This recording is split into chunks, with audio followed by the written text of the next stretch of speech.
मिया पराने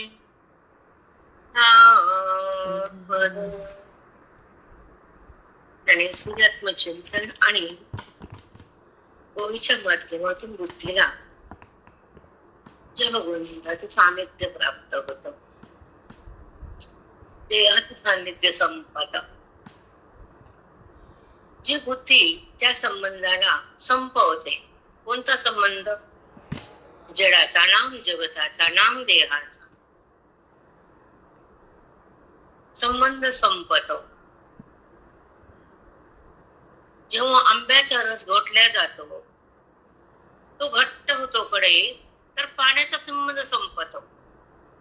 म्हणजे त्या रसातलं पाणी जळतं, तेव्हा त्याचा गोळा होऊन खवा बनतो. मग पेढा करता येतो. रसाचा पेढा होत नाही.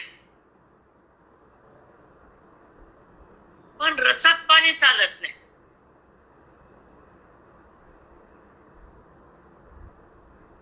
तसं बुद्धीत भ्रम चालत नाही. तिनं देहाकडे जाणं वेदांताला मान्य नाही. संबंध देहाचा होणं हे अधिकाराचं लक्षण नाही. बुद्धीने भगवंताला पाहणं हे मोक्ष वाचन नाही. बुद्धी भगवंत रूप होणं हे कृपे वाचून ना संताच्या. संताची कृपा आहे तेव्हा सुखाची अनुभूती आहे. अविद्येचा पगडा आहे, दुःखाची अनुभूती आहे. देहाचा संबंध भ्रमाची अनुभूती आहे. मग भ्रमात राहून दुःख भोगायचं की प्रमाद ज्ञान घेऊन यथार्थ स्वरूपाकडे जायचं आणि स्वतःला स्वतः पाहून सुखरूप व्हायचं, हे गीतेच्या द्वारे शिकायचं का देहाला माझं म्हणायचं, त्याचे तर ठरवायचं. दुःखात कोसळायचं असेल तर जडाचं प्रेम, दुःखाला टाकायचं असेल ग्रंथाचं प्रेम, सुखरूप व्हायचं असेल मोक्षाचं प्रेम, सुखात थांबायचं असेल संताचं प्रेम. नाना अवस्था आहेत बुद्धीच्या, नाना कक्ष आहेत अंतःकरणाचे, ना एकच दीक्षा आहे ती वेदांताची. श्रवण भक्तीनं संत संगतीना स्वरूपाची प्रतीती सहज येते, ती आनंदाची स्थिती मनाची. ते मन आणि आनंद एकत्र राहणं त्याचं नाव मोक्ष. मन आणि देह एकत्र राहणं त्याचं नाव बंधन. देहाचा संबंध होणं त्याचं नाव भ्रम. देहाचा बात करणं त्याचं नाव मोक्ष. मोक्ष ते कार्य करतो की बात करतो? जगताचाच बात करतो. त्याच्या पोटात देह गेला.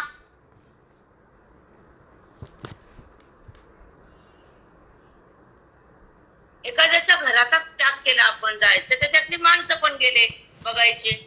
त्या घरात गेले नाही तर माणसं कुठं बघितली? जगच उरलं नाही तर देह कुठं राहायला? नाना रूपानं जाग करावं म्हणाल, बोधात धारण करावं,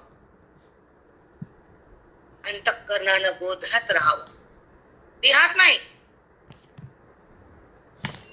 जगात तर नाहीच नाही, कारण त्याला सत्ताच नाही. सत्ताहीन पदार्थ म्हणजे जगात. सत्ता म्हणजे परमात्मा. सत्तेची जाणीव म्हणजे महात्मा.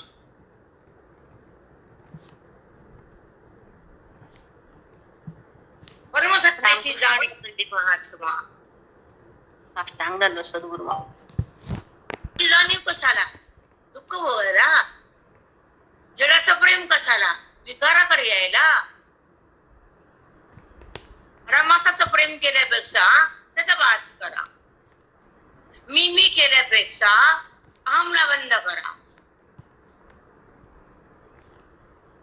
अहम मुळे दुःख आहे आणि सोहम मुळे सुख आहे. पण बुद्धी अहम मध्ये आहे, सुख मध्ये नाहीये. का?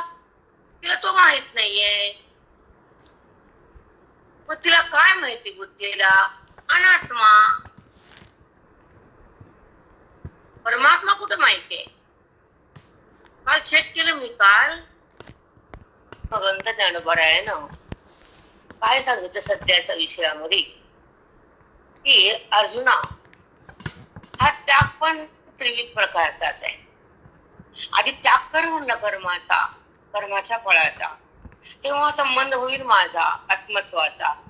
संबंध संमेल देहाचा, जडाचा, नाम जगताचा. जगताचा संबंध दुःख होता, विद्या घट्ट राहती आणि परमेश्वरापासून बुद्धी दूर जाते. म्हणून तू त्याग कर. का देवा? जेव्हा तू म्हणतो ना युद्धामध्ये मी कर्म करणार नाही आणि मारणार नाही, माझ्या आजोबाला, मामा, भाऊ, सासरे, मातू, सगळे माझी भावकी, सगळे सोयरे हे माझे, तर मी त्याला मारणार आहे. ह्या मी आणि माझ्यातून काढून जे कर्म होते ते कर्म निष्कर्म कर. त्या कर्माचा वाद कर, ते कर्म अकर्म कर, त्या कर्माचा संबंध बंद कर आणि ते कर्म करताना पाप पुण्य रहित अंतःकरण कर. म्हणजे कर्मयोग स्थापन कर देहामध्ये. मग जे कर्म केलं त्या कर्मातून तुझी बुद्धी बाहेर येईल आणि तुला माझी प्राप्ती होईल. पाप पुण्य बंद होईल, मोक्षामध्ये तुझं अंतःकरण राहील, तुला माझी जाणीव होईल आणि अधर्माचा नाश होईल. तुझं क्षत्रिय धर्माचं पालन होईल आणि माझा अवतार कार्य पूर्ण होईल. असे नाना प्रश्न भगवंताने अर्जुनाच्या संबंधातून निर्माण झाले. का बरं कर्मयोग सांगितला? ज्या कर्मामुळे रडत होता अर्जुन मी करणार नाही, तू कर्माचा करताच नाही, हे भगवंतांना सांगायचं होतं. आणि 18 अध्यायातून त्याला ज्ञान द्यायचं होतं. जगाला जाग करायचं होतं आणि बुद्धीला सुखामध्ये आणायचं होतं. म्हणून भगवंतानं हा प्रकार शोधला. महाभारतासारखं युद्ध नाश कुठलाच युद्ध तसं नाही झालं. महाभारत झालं नाही, पुढे होणार नाही, त्याचं वर्णन शब्दात नाही. म्हणून त्याचं नाव महाभारत. भावाभावात वैर, भावानं भावाचं रक्त सांडलं जमिनीवर, त्याचं नाव महाभारत.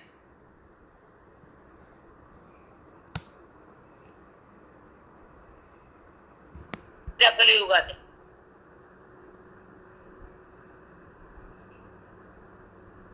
म्हणून वैर का तयार होत भावाभावात, नात्या नात्यात, घराघरात, जावात का?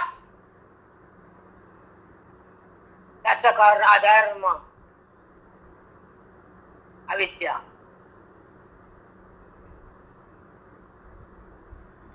म्हणून अविद्येचा नाश ब्रह्मविद्या आणि ब्रह्मविद्येमध्ये बुद्धीचा प्रवेश, ती जीवनाची सार्थकता होती. तिथे देहाकडे प्रवेश सार्थकता नाही, निरर्थकता. पण बुद्धीनं अध्यात्माकडे येणं आणि साधूच्या संगतीत राहणं, वेदबोधित कर्म करणं आणि देहभाव संपवणं हे ज्ञानाचं वर्म आहे. हे अर्जुनानं सांगितलं भगवंतानं की तू कर्म करता नाहीस. तो म्हणतो मी तर करतोय ना, बाण तर मी मारतोय ना, समोरचा मरतोय ना, पाप मला होतोय ना. या प्रश्नाचं उत्तर 18 अध्याय. प्रश्न पहिला अध्यायातला, उत्तर 18व्या अध्यायात. मोक्ष संन्यास योग. कर्माचा करताय का कर्माचा पाहणा. एक अंतःकरण कर्माच्या सोबत असतं आणि एक अंतःकरण भगवंता सोबत असतं. ते अंतःकरण द्रष्टा असतं, कर्मातलं अंतःकरण भ्रष्ट असतं.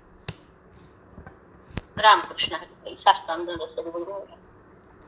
म्हणून कर्माचा वाद करणं, कर्माचा संबंध टाकणं, कर्माचा फलाचा परित्याग करणं कर्मयोग आणि कर्म संन्यास योग तू धारण कर.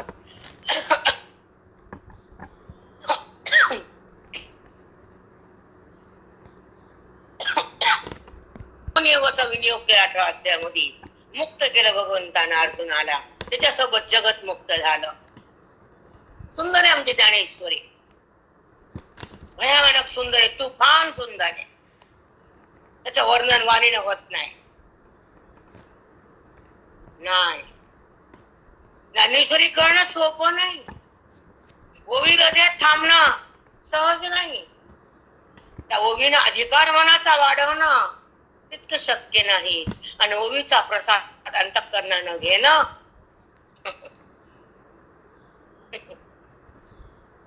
नाही, इसकी बस की बात नाही. मनाला ठसणं ओवी सहज नाही. संसारात तुम्हाला ठसतं ह्याचं बोलणं त्याचं बोलणं.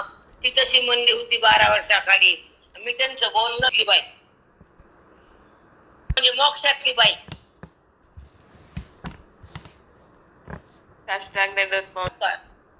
ब्रह्म साक्षात्कार कर. हे कर्म करायला तू खाली आली. न खोट्याचा संबंध नात्याचं तादात्म्य, न वृत्तीचा विकार. हे सगळं संपला पाहिजे या देहाच्या द्वारे. सगळं टाकलं पाहिजे. देह, संबंध, व्यवहार, विकार सगळं थांबलं तेव्हा अंतःकरण ज्ञानात रंगलं. तोपर्यंत नाही. मनाला बांध घालता आला पाहिजे. बुद्धीला लगाम पाहिजे. अंतःकरण तुफान पाहिजे. श्रवण अफाट पाहिजे. अधिकार उच्च पाहिजे. वेदांत सज्ज पाहिजे. गीता हृदयात पाहिजे. मोक्ष हातात पाहिजे. रामकृष्ण हरिताई साष्टांग अंतःकरणाच्या द्वारे ह्या देहाच्या माध्यमातून त्या परमेश्वराचा संबंध केल्याशिवाय मी थांबणार नाही. देहाचा संबंध जास्त होणार नाही. व्यवहारात मी राहणार नाही. जडाचा प्रेम उतू येणार नाही. मोक्षाचा जो साक्षात्कार तो मी सोडणार नाही. जगताचा भ्रम धरणार नाही. विकारात मी राहणार नाही. निराकारातून बाहेर येणार नाही. गीतेचा बोध टाकणार नाही. देहाचा संबंध धरणार नाही. आणि दुःखाचा जो आविष्कार तो वाढणार. दुःखाचा बाज, अविद्येचा नाश, परमात्म्याचा आत्मप्रकाश, या तिन्हीसाठी माझा जन्म आहे. हा देह त्यासाठी आहे. बुद्धीचा विनियोग त्यासाठी आहे. अंतःकरण त्यासाठीचे. त्या अंतःकरणात सुख भरायचं, दुःख भरायचं. त्या अंतःकरणात जगताला घ्यायचं. त्या अंतःकरणाला मी करायचं. त्या अंतःकरणानं दुःखात जगायचं. हे का करायचं? खोट्याला हात का न्यायचा? अंतःकरणाला भ्रमात का ठेवायचं? अंतःकरण सुख दुःखातून बाहेर काढायचं. वेदांताच्या श्रवणात रंगायचं. गीतेचा भावार्थात यायचं. श्लोकाच्या गाभाऱ्यात जायचं. मोक्ष कशाला म्हणतात ते भोगायचं. आणि जगताला सोडून जगायचं. आत्मरंगात रंगायचं. बोधात थांबायचं. वेदात यायचं. स्वतःला स्वतः पाहायचं. जीवनमुक्त व्हायचं. त्याला म्हणतात जीवन जगायचं.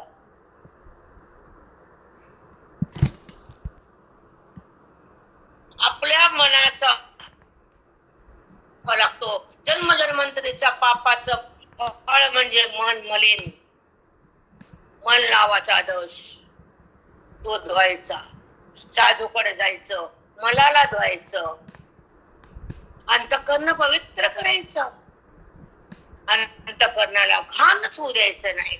जसं बाया फरशीकडे बघत आहेत. कोणत्या कोपऱ्यात काय, कुठं कण आहे, धुळीचा कण पण जमत नाही. पाय तुटला तरी चालते, हात तुटला तरी चालते, मुंडकं हल्लं तरी चालते, पण फरशीचा कण जमत नाही. आम्हाला अंतःकरणात मल जमत.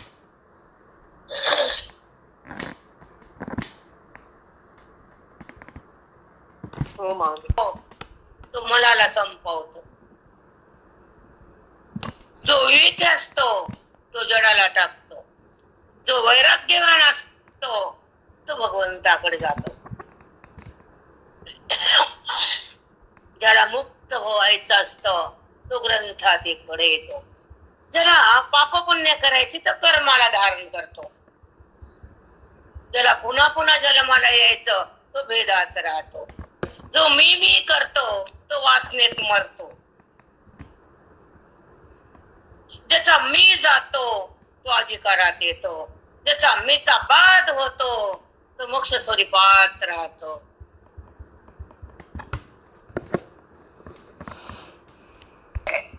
संसार जास्त महत्वाचा नाही. तुम्ही समजला ते तुमचं तुम्हाला भोगा. अति संसार अति दुःख, अति परमार्थ अति सुख, अति सत्संग अति सुख.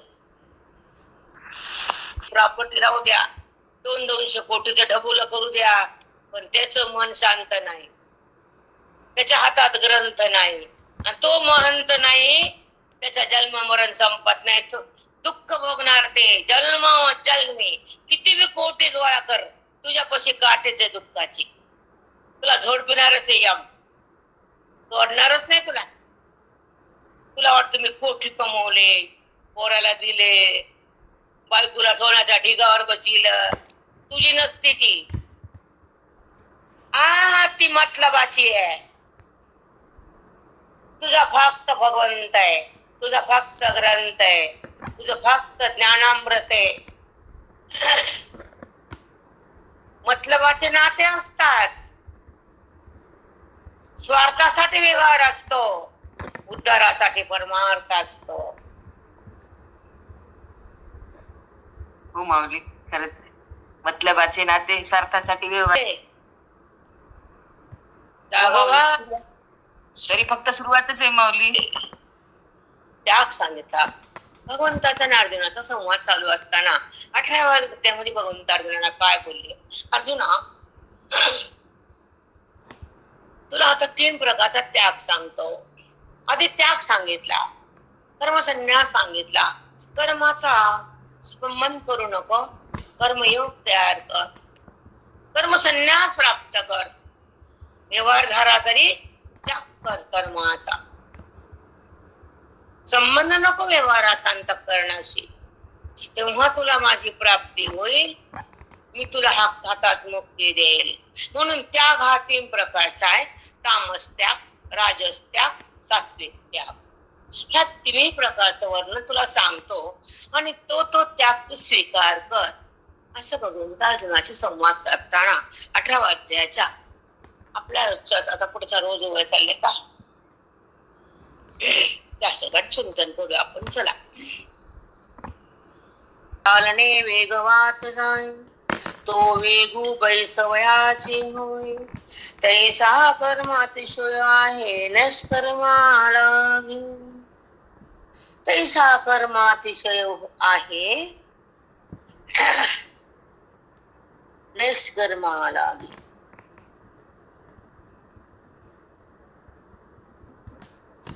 वात जाये, तो वेगू बैसावयाची होय. जेव्हा आपण चालतो वेगानं आणि जेव्हा आपलं ठिकाण येतं तर ते पायाची गती थांबती आणि जिथं जायचं तिथं आपण जाऊन थांबतो. पण पायाचा वेग केव्हा थांबला जातो? जेव्हा ठिकाण येतं तेव्हा तो वेग थांबतो आणि त्या ठिकाणाला आपण जातो. हा दृष्टांतातून भगवंतानं जाग केलं. अगदी सिद्धांताकडे जाऊया. ऐका, खूप सुंदर चिंतन.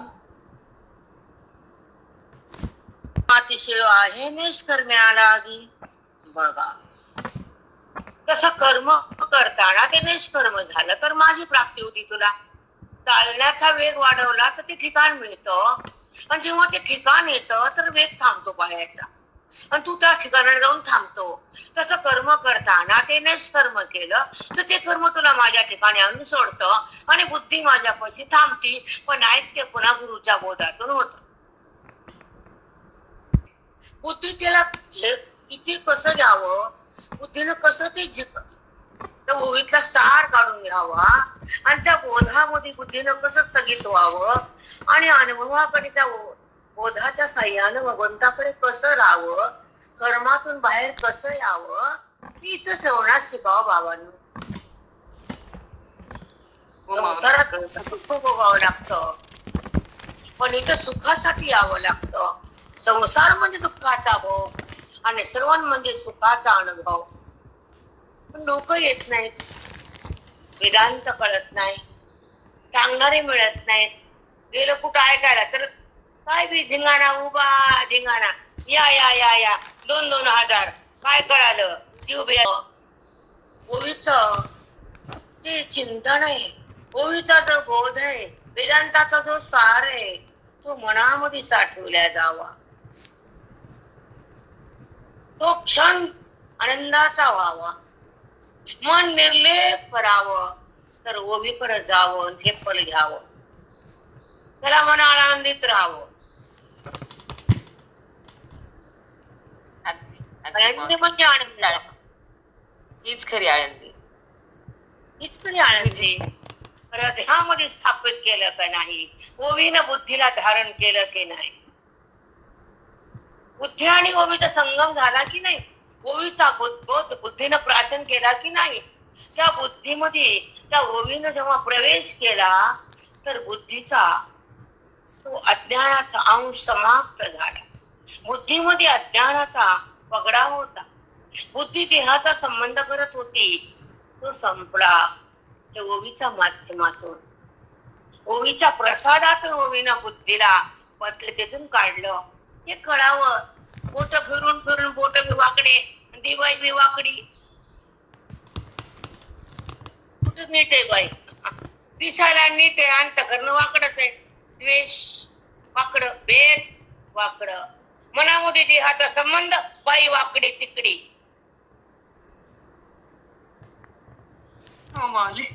वाकडी तिकडीच नाही तर काय मग. स्त्रीलिंगी बुद्धी, स्त्रीलिंगी बाई, स्त्रीलिंगी. मग पुरुषात बुद्धी असती आणि बाईमध्ये बी असती, पण पुरुषाची बुद्धी जरा बरी असते, चांगली. बाईची बुद्धी बेकार,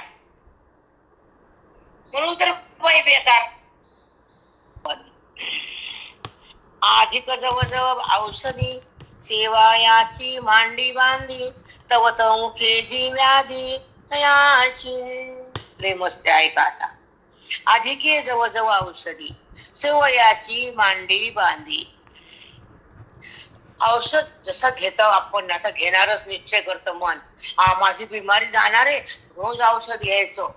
आता मी कसा काढा घेऊन बसायले, आणते का ठेवते, थंड होत नाही म्हणून ठेवते, पुन्हा पेते. त्याला काढा करून अर्धी घंटा प्यावं लागतं. आनंदात ये ना म्हणजे मोक्ष. परमात्मा त्याला दूर सारायचं नाही. परमार्थ आपला टाइम, आपले श्वास, आपला विश्वास माऊलीवर, आपला अधिक काळ परमार्थासाठी, आपला पैसा आपल्या कल्याणासाठी, दानासाठी, आपलं मन चिंतनासाठी, आपलं अंतःकरण मोक्षासाठी आणि आपलं जीवन जगाच्या कल्याणासाठी. अज्ञान असो, आपल्या आयुष्यातून कुणाला तरी सुख द्यावं, बस. बाकी काय.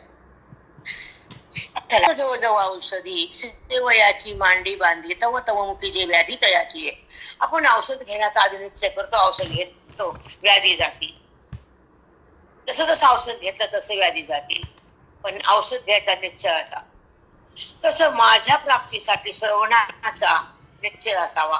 अधिकाधिक श्रवण करावं, माझी प्राप्ती होती. अज्ञान निघून जातं.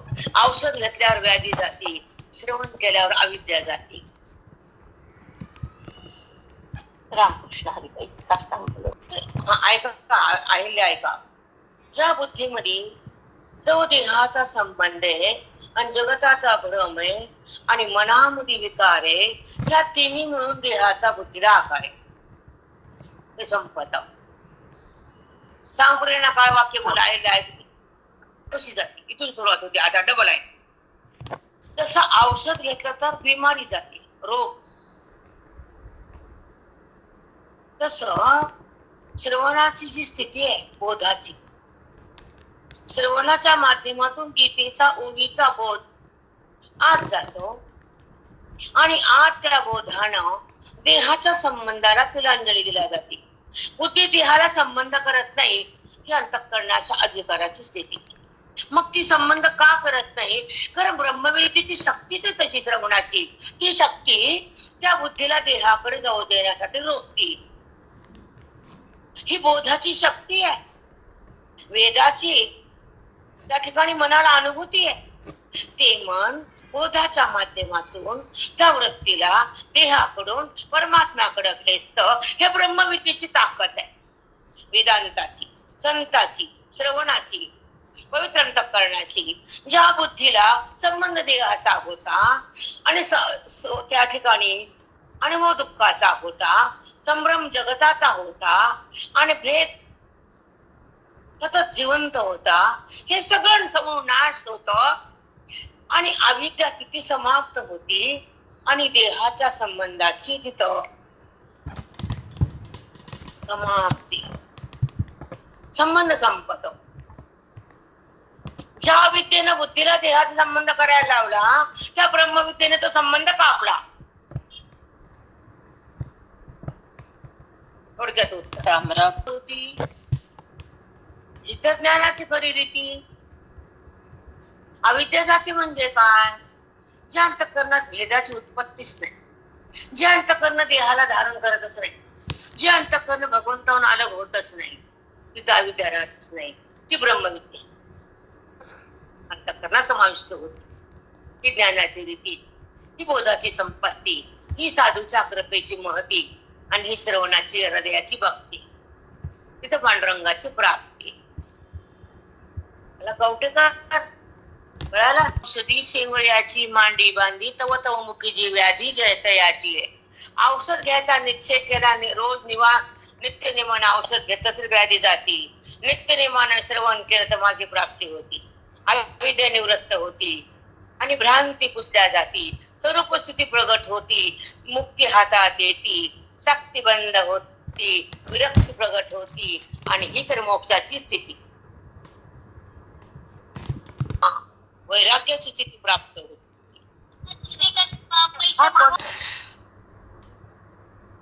जे की जिथे यथाने होती, जे जे कर्म केलंस ते यथायोग्य कर, विधीनुसार कर, नित्य नैमित्तिक पण कर. मग काय होतं? मग तव तव मुकती ते रजतमे झडती झाडा देऊनी.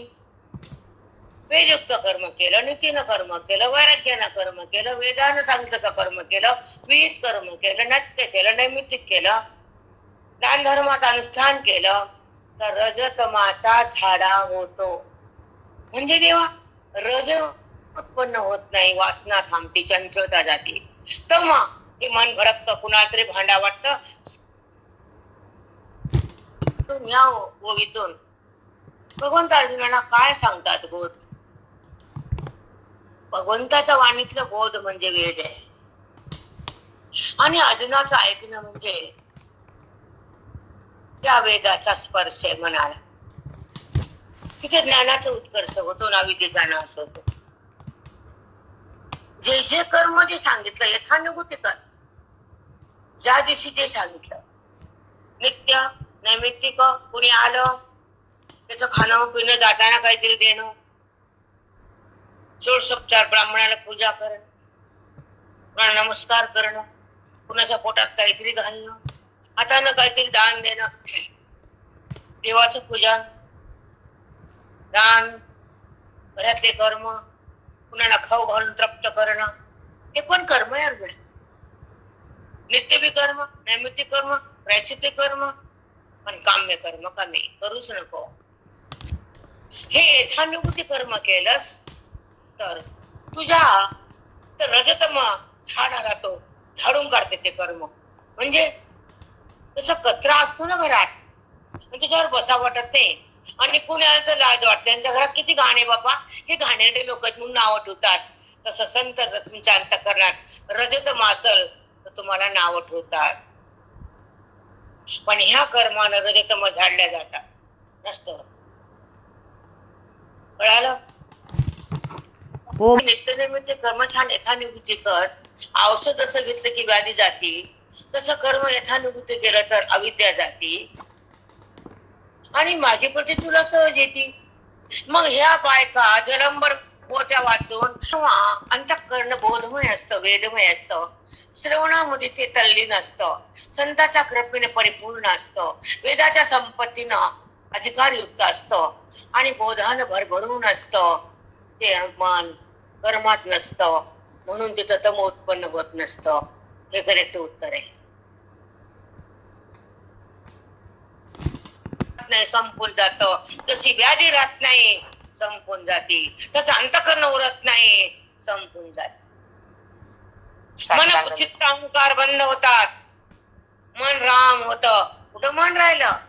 बुद्धी निश्चयात राहते, कुठं बुद्धी राहिली? बुद्धी ब्रह्म होती, कुठं बुद्धी आहे?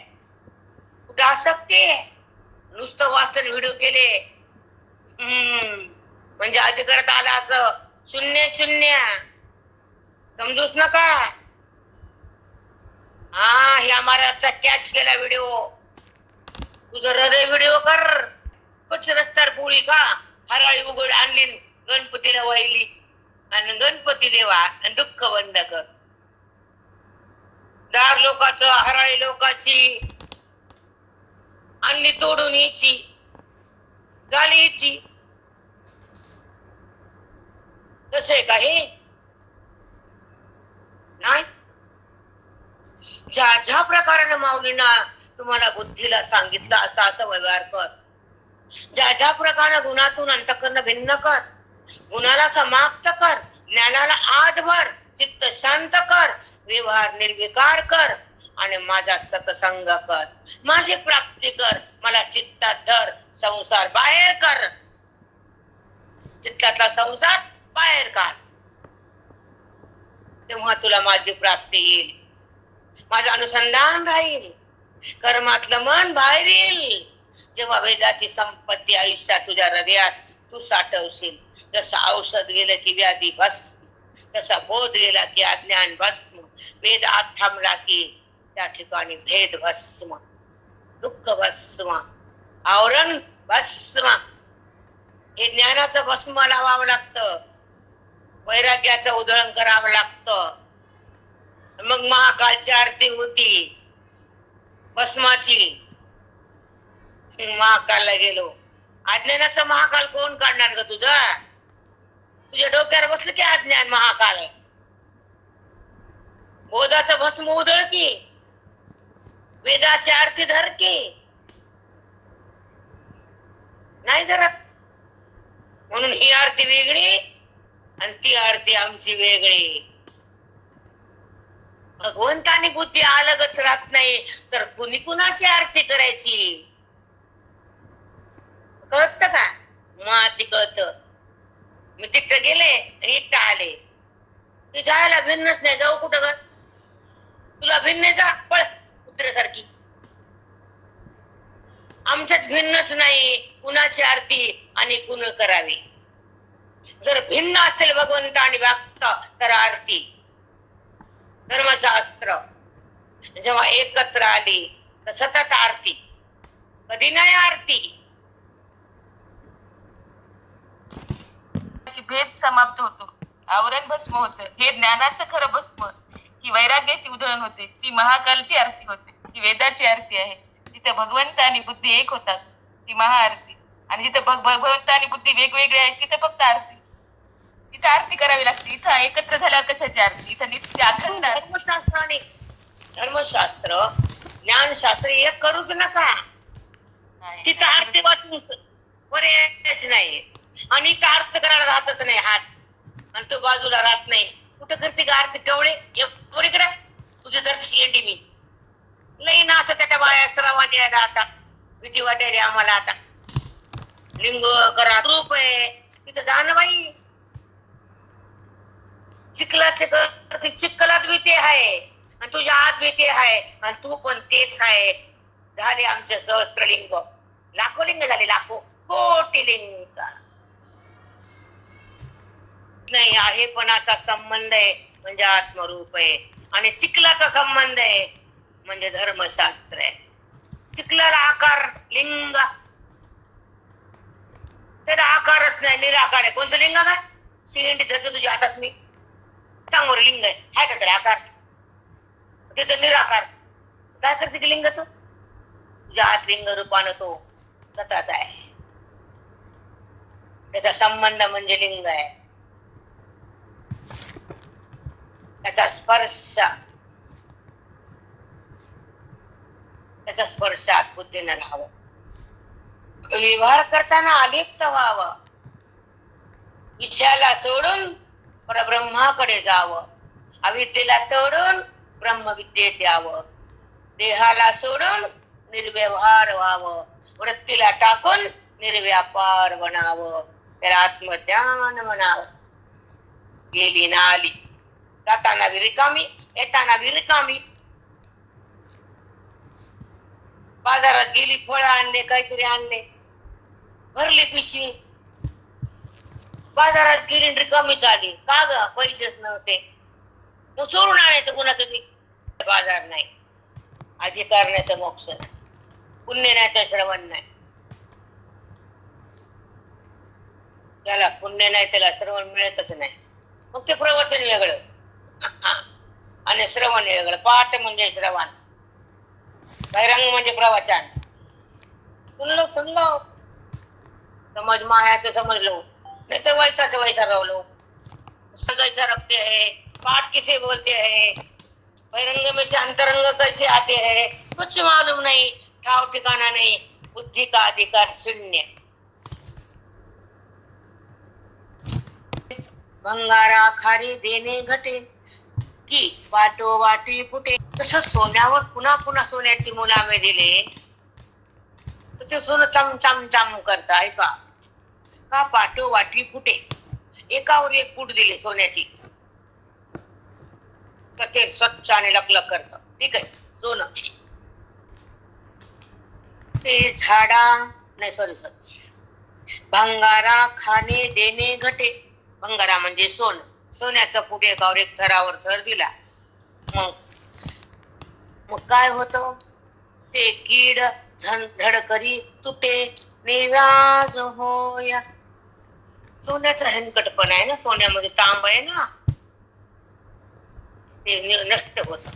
हिनकट म्हणजे वट्टा. जसे त्याला तापून तापून त्याला सोन्याच्या फुटावर पुढे दिले थरावर तर सोन्यातला हिनकटपणा जातो, ते शुद्ध होत. तसं हे कर्म करत करत करत तुझं मन पण शुद्ध होत. तेव्हा कर्माचा संबंध बुद्धीने धारण केला, तो संबंध पण जातो. कीड म्हणजे संबंध मध्ये तांब घातलं, तसं बुद्धीमध्ये कर्मामध्ये बुद्धी घातली. कळालं? कर्मानच ते कर्ज हो. बघा ते सोनं शुद्ध होत. निर्वाज म्हणजे तिचा हिनकटपणा जातो. तसं कर्म जेव्हा नैष्कर्म होतं ते बुद्धीतून जात. कर्माळात नाही बुद्धीत, तीच बुद्धी शुद्ध असते. चला, तैसे निष्ठा केले कर्म ते झाडा करून रजतम. बघा अशा निष्ठेने कर्म केलं तर ते कर्म त्या अंतःकरणाचा रजतमाचा झाडा करतो. निष्ठेने कर्म केलं तर ते झाडी करून रजतम. सत्वशुद्धीचे धाम डोळा. सत्वशुद्धीचे धाम डोळा. बापरे. मग रजतम घेण्यावर कोण उरतं? शुद्ध सत्व. आणि शुद्ध सत्वापुढे कोण येतं? कोण येत शुद्ध सत्वामध्ये? कोण राहते? बुद्धी. मग तेव्हा पुढे तिथून पुढे माझी त्या ठिकाणी नंतर त्या शुद्ध सत्वामुळं ती बुद्धी मला जाणू लागते. सत्वात संजायते ज्ञान. सत्वगुणानं जाण नाही, रजत गुणानं चंचलता आहे आणि तमो गुणानं क्रोध आहे. मग ह्या रजतम गेले तर सत्वत वाढतं आणि सत्वामधून त्याला बुद्धीला कळणं तयार होतं आणि ते कळणं माझं होतं. किती छान सांगितलंय. आधी रजतम काढावं लागतात माऊली. खरंच हे मोक्ष तर खूप दूरची बात आहे. आधी गुण काढणंच किती अवघड आहे. रजतम ते निष्ठेने विधियुक्त कर्म केलं तर ते रजतमाला झाडून घेतलं ते कर्म.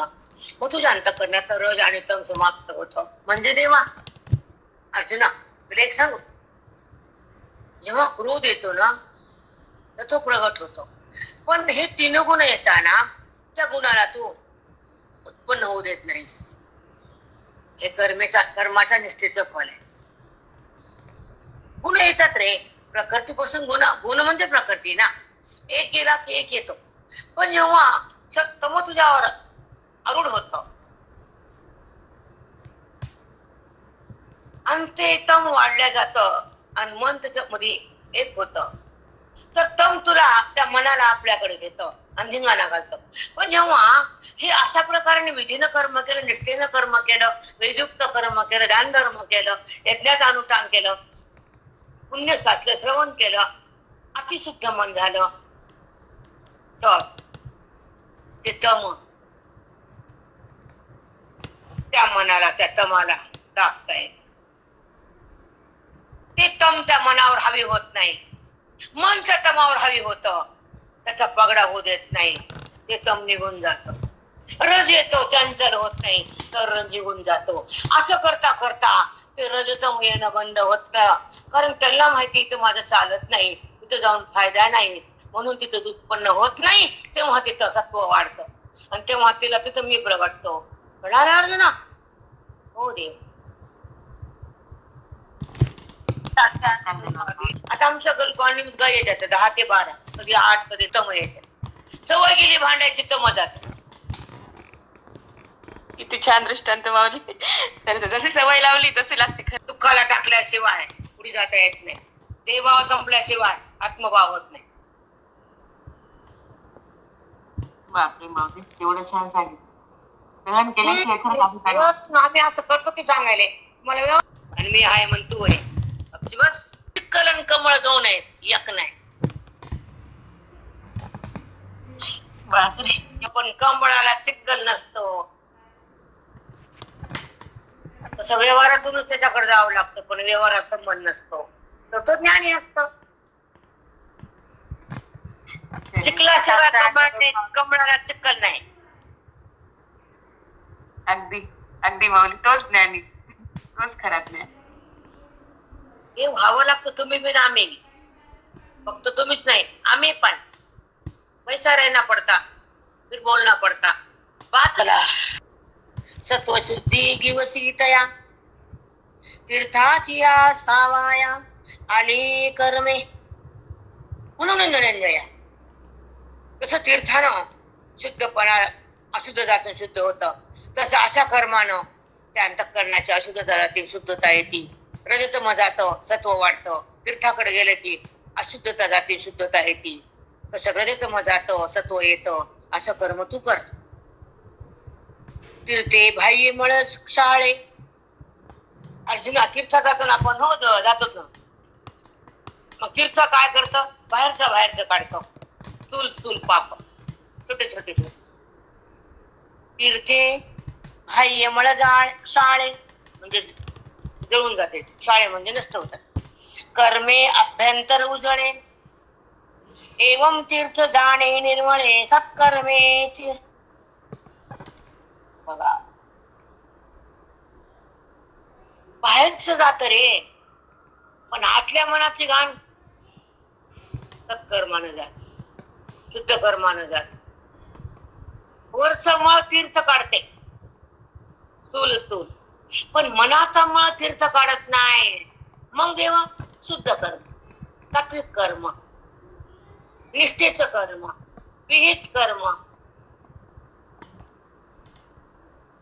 संबंधरहित कर्म, फलरहित कर्म, त्यानं मनाची घाण जाते.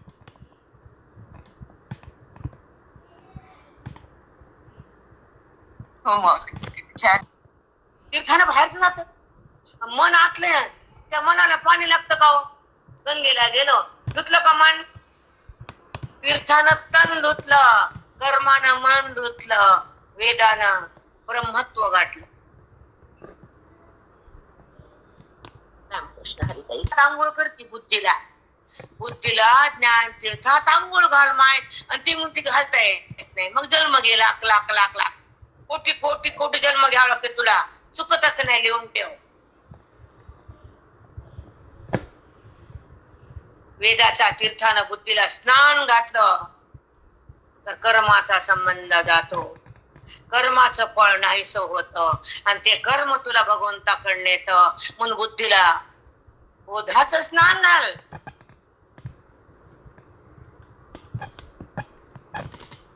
स्नान म्हणजे सतत दर्शन आहे, देहावर येणं म्हणजे दर्शन. हा बाण आहे, वेदाचा बाण आहे बेटा, कळत नाही आपल्याला. आत्मदर्शनी हा लाभ पद्मनाभ जोडीला. भगवंत जोडला जातो बुद्धीला आत्मदर्शनानं, आत्मचिंतनानं, संत संगानं, वेदाच्या संपत्तीनं मन राम होत. बाकीचं काय लागतं आपल्याला? भौतिक सुख कशाला? त्रास होतो भौतिक सुखाचा. जेव्हा भौतिकामुळे भावाभावात वैर तयार होतं, नाता नातात भेद पडती, ते भौतिक सुख दुःख देते शेवटी. कोणी कळत नाही. आपलाच भाऊ आहे, आपला छोटा आहे, त्याची मान का कापायची? आपला मोठा आहे, तो आधी आलाय, त्याने जास्त कष्ट केलेत, येऊ दे थोडस जास्त, त्याच्या आशीर्वादाने तुला लाखपट मिळेल. पण ही भावनाच नाहीये. भौतिक सुख दरार टाकतो, आत्मिक सुख व्यापक करतो, आणि संताचं सुख आत्मदर्शन करून देत. रामकृष्ण हरी. जाऊ नका. मी एवढं केलं, जागेवर प्लॉट असते त्याला माहित नाही, त्या प्लॉटच्या मालकाला 1000 प्लॉटाची मालकी मिली, ती प्लॉट म्हणत नाही कधीच, आणि भेटायला पण येत नाही. शेवटी माझी मालकीन चालली, चला मला एवढं आहे आणि एवढं होणार आहे, तू राहणार आहेस का? तुला गॅरंटी का एवढं होणार आहे? ठेवल्यावर तुझं आहे का ते? माकडे कपड्यामध्ये बसू दे, घाल त्याचे हार. हात नाही वर येतात. हो माऊली. इथं तोंडाला पाणी आणूच नका, इतकं होणार आहे ठेवल्यावर. तू राम होणार आहे, राम. मग हे ठेव की, आणि ते वाट की. आपण आहे तर विनियोग करावा, ते बी करता येत नाही. पोराला ठेवलं, बर ठेव ठेव ठेव ठेव, पोराला ठेव, कपड्यामध्ये बस. तुझ्याकडे बघत पण नाही पुन्हा. कुठं बघतो मग? रूम वरी माडीवर बाई ताड द्यायला. रे माऊली, अगदी बरोबर आहे. वेद आत न्यावा, श्लोक बुद्धीमध्ये यावा, अज्ञानाचा संपर्क जावा, बोधाचा उत्कर्ष व्हावा, गीतेचा स्पर्श भोगावा, ज्ञानाचा उत्कर्ष व्हावा, आणि मन कृष्ण कृष्ण करावं. हे मी सांगते आमची. चला टाइम झाला का? थोडस करू देशी. झळे अमृते ओळली जैसी, की अंधा लागी डोळ्यासी सूर्याला. पुंडरी गुरुधार विठ्ठल. श्री गुरु ज्ञानदेव तुकाराम. थांबा, आपण आलो